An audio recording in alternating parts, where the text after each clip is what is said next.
Como abrir uma ONG? É sobre isso que a gente vai conversar aqui hoje, então seja bem-vindo ao nosso canal. Já quero te convidar a se inscrever para receber mais informações sobre o mundo empresarial, um dos negócios de hoje, com um tema um pouco diferente, porque vamos falar sobre o terceiro setor, sobre as associações, as ONGs, né? Essas associações que não têm fim lucrativo. Bom, você que quer abrir uma ONG, você que está com um projeto aí social, o primeiro ponto é você definir qual é a finalidade dessa ONG, como que essa ONG ela se estabelece. Você pode, por exemplo, ter uma ONG com finalidade educacional, com uma finalidade ambiental, com uma finalidade religiosa, enfim, cada ONG vai ter uma finalidade, um ambiente para o qual ela vai se empenhar em trabalhar. Então, esse é o primeiro ponto de partida para você que deseja abrir uma ONG, é estabelecer qual que vai ser a finalidade dela. É importante dizer também que para você constituir uma ONG, você vai precisar formar uma diretoria. E essa diretoria, geralmente, ela é formada por pelo menos 6 pessoas. Quais seriam essas 6 pessoas? Presidente, vice-presidente, secretário, segundo secretário, tesoureiro, segundo tesoureiro. Essa é a forma mais padrão, mais corriqueira aí da gente identificar uma diretoria de uma ONG. Porém, existem casos com muito mais cargos. Você pode ter terceiro secretário, quarto tesoureiro. Não existe uma regra para isso.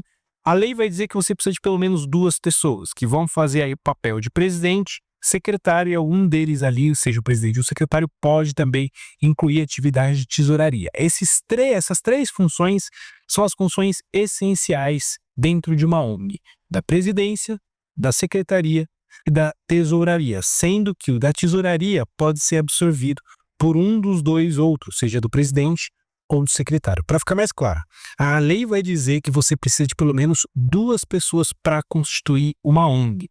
A minha recomendação é que sejam pelo menos 3 pessoas, ok?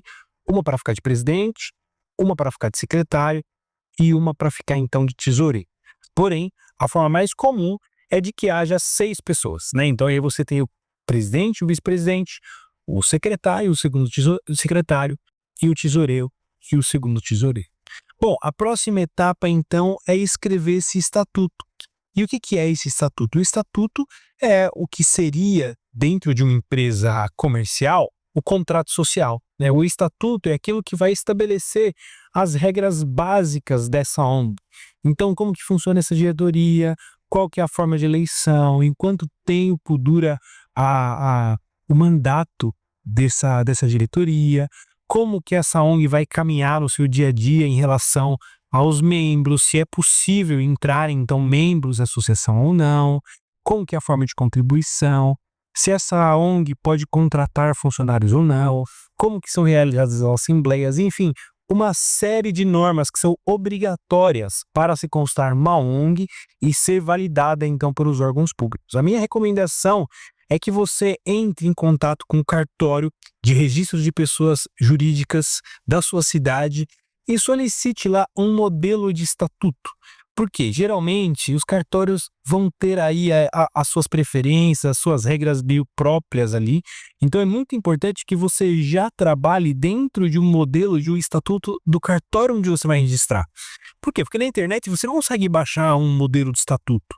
Mas acontece muitas vezes de chegar naquele cartório da sua cidade e o processo voltar porque aquele cartório exige uma cláusula específica para tratar sobre um assunto particular, ok?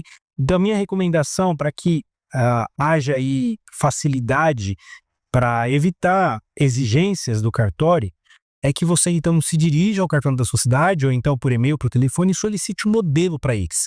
Porque daí com esse modelo então você pode ir escrevendo o seu estatuto em cima daquele modelo básico. Bom, uma vez escrito esse estatuto, deve haver uma assembleia de constituição, né? Essa assembleia de fundação dessa associação, que estarão reunidos então os membros da diretoria e os demais membros fundadores para votar, aprovar aquele estatuto. Essa assembleia vai gerar, então, uma ata. Essa ata da reunião da fundação da associação. É um monte de palavra aqui difícil, né? Mas essa assembleia vai definir, então, a formação dessa ONG com a aprovação do estatuto e a eleição da diretoria. Havendo, então, a aprovação nessa assembleia, é feita essa ata da reunião, e aí com esses documentos, isso é levado ao cartório para registro. Então, o que deve ser levado ao cartório para registro? Você vai precisar levar, anote aí, você vai precisar levar o edital de convocação dessa ata, ou seja, antes de acontecer essa assembleia, deve haver um edital de convocação. Uma convocação pode ser por WhatsApp, pode ser por um documento que vai ser publicado, mas para o cartório, um documento simples ali de convocação vai funcionar. Você também pode pedir esse modelo para o cartório. Então, você vai precisar desse edital de convocação, você vai precisar da ata da reunião da fundação, que vai ser assinada tanto pelo presidente quanto pelo secretário. Você vai precisar do estatuto, né? Também assinado pelo presidente, pelo secretário. Você vai precisar do termo de posse da diretoria, que é a diretoria tomando posse, então, daqueles cargos para os quais cada pessoa foi eleita. Então, aí, cada membro da diretoria vai precisar assinar o seu termo de posse, presidente, secretário, tesoureiro e assim por diante. E, por fim, você vai precisar, então, apresentar essa lista de presença das pessoas que estiveram na assembleia, com o nome e a assinatura. Um documento simples também, mas que deve, então, conter o nome, e aí eu indico incluir aí o CPF e a assinatura da pessoa dizendo que ela estava presente nessa reunião. Munido desses documentos, você vai até o cartório da sua cidade e apresenta tudo isso, que vai passar por um processo de registro.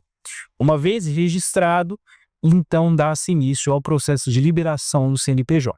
Essa ata e esse estatuto registrados no cartório serão levados à Receita Federal para que seja então emitido o CNPJ. Porém, a maioria dos cartórios hoje em dia já estão vinculados para a Receita Federal e já possuem o processo automático, em que uma vez aprovado o estatuto e a ata no cartório, registrado esses documentos, já sai automaticamente esse CNPJ.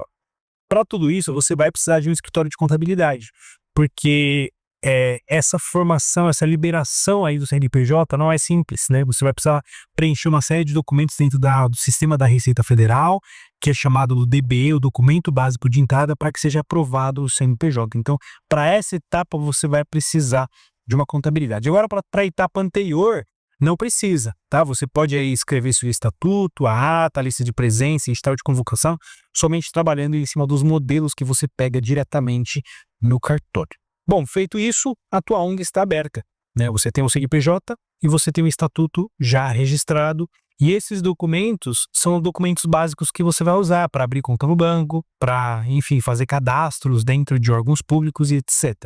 É importante ressaltar que, uma vez que esteja liberado o CNPJ dessa ONG, você tem obrigações acessórias perante a Receita Federal. Então, não é porque não é uma empresa e é uma ONG que você está livre de ter contabilidade, você não precisa se preocupar com a Receita Federal. Na verdade, você precisa ter uma contabilidade para entregar suas obrigações acessórias e para deixar em ordem todos os seus documentos contábeis e fiscais, tá certo? Se tiver qualquer dúvida, qualquer questão, você pode deixar aqui nos comentários do YouTube ou então entrar em contato com o nosso escritório pelos números, pelo e-mail que estão aqui na nossa descrição. Não esqueça de se inscrever no nosso canal, deixa o like nesse vídeo e até a próxima. Um abraço.